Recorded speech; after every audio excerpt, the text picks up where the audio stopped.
Property registration చేసుకున్నంత మాత్రాన ఆస్తి మనదైపోదండి. Mutation కూడా చేయించుకోవాలి. అర్థం కాలేదా?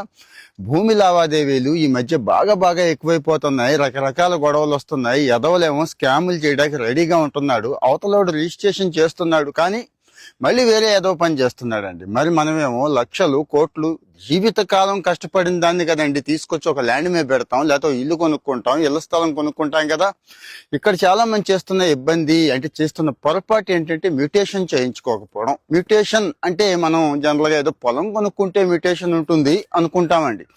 ఎస్, పొలానికి ఉంటుంది. పొలం కొనుక్కున్న వెంటనే అడంగల్లో ఆర్ఓఆర్లో మార్చుకోవాలి. పట్టాదారు పాస్బుక్ కూడా మన మీద తీసుకోవాలి, మన పేరు మీద తీసుకోవాలి. ఇవంతా కూడా చాలా తక్కువ ఖర్చు అండి. గవర్నమెంట్ 50, 100, 200, 300 మించి పెట్టలేదు. అంతకు మించి ఎక్కువ ఖర్చు అయితే ఏం చేయాలో కూడా చెప్తాను. అంటే ఎవరైనా మిమ్మల్ని ఇబ్బంది పెడితే, లేట్ చేస్తే, లంచం అడిగితే అది కూడా చెప్తాను. సరే, వ్యవసాయ భూములే కాదండి, ఇళ్ల స్థలాలకు కూడా మ్యూటేషన్ అవసరం. చాలా మందికి ఈ విషయం తెలియట్లేదు. రిజిస్ట్రేషన్ అయిపోయింది కదా, డాక్యుమెంట్లు మన దగ్గరే ఉన్నాయి కదా అనుకుంటున్నారు. కానీ ఆ కొనుక్కున్న ఇల్లు కుళాయి ఫీజు దగ్గర నుంచి, ఇంటి పన్ను దగ్గర నుంచి, కరెంటు బిల్ దగ్గర నుంచి పాత వాళ్ళ పేరు మీదే ఉంటుంది. గుర్తుంచుకోండి, అది చాలా ప్రమాదం. పాతవాడికి మీరు అవకాశం ఇచ్చినట్టు ఈ మధ్య ఇవన్నీ చెప్తున్నానండి. ఎందుకు చెప్తున్నానంటే కొన్ని వందలు కాదు, వేల కంప్లైంట్లు వస్తున్నాయండి ఈ గొడవలు. సో ఇక్కడ మనం చిన్న జాగ్రత్తలు తీసేసుకుంటే తర్వాత మళ్ళీ కంప్లైంట్ పెట్టుకొని లబోదిబోమని ఆ గవర్నమెంట్ ఆఫీసర్ల చుట్టూ తిరగాల్సిన అవసరం ఏముంది? కొనుక్కున్న వాడికి బాధ్యత ఉంది, కానీ మనకు అవగాహన అవసరం కదా. అవగాహన కల్పిస్తుంది. ఇక్కడ చాలా మందికి లేని అవగాహన ఏంటంటే ఇదేనండి.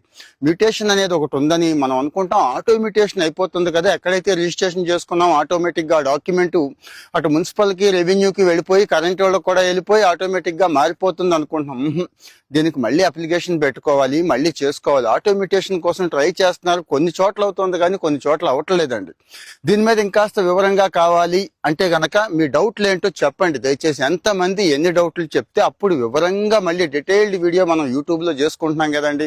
పైన లింక్ ఉంది, యూట్యూబ్ లో వివరంగా చెప్తా. సో దయచేసి పొలాలకే కాదు, పొలాలు ఎలాగూ చేయించుకోండి, తహసీల్దార్ని కనెక్ట్ అవ్వండి, చేసుకోండి. ఇళ్లకు కూడా మున్సిపల్ పంచాయతీ ఆఫీస్కి వెళ్ళి ఇవన్నీ మార్పించుకోండి. కరెంటు వాళ్ళ దగ్గరికి వెళ్ళి ఇవి మార్పించుకోండి. ఇక్కడ పని జరగలేదు అనుకోండి, ఆయా డిపార్ట్మెంట్లో ఆఫీసర్లను ముందు కలవండి, తప్పేమీ లేదు. అప్పటికీ అవ్వకపోతే ప్రతి సోమవారం మీ సమస్యల పరిష్కారం కోసం ప్రభుత్వం ఒక ప్లాట్ఫామ్ ఇచ్చింది మీకోసం అని చెప్పి జిల్లా కలెక్టర్ గారిని కలిసేయండి, లేకపోతే మండలంలో ఆఫీసర్ని కలిసేయండి. అప్పటికి అవ్వకపోతే మీకోసం అనే పోర్టల్ ఉంది, గూగుల్ చేయండి, అక్కడికి వచ్చి అప్లై చేయండి. అప్పటికి అవ్వకపోతే 1100 అని ఒక నెంబర్ ఉంది, దానికి ఫోన్ చేసేయండి, పక్కా అవుతుంది. అవ్వకపోతే ఇక్కడికి వచ్చి కామెంట్ చేయొచ్చు, మీ డీటెయిల్స్ ఇవ్వచ్చు. ఫాలో అవుతూ ఉండండి, షేర్ చేయండి.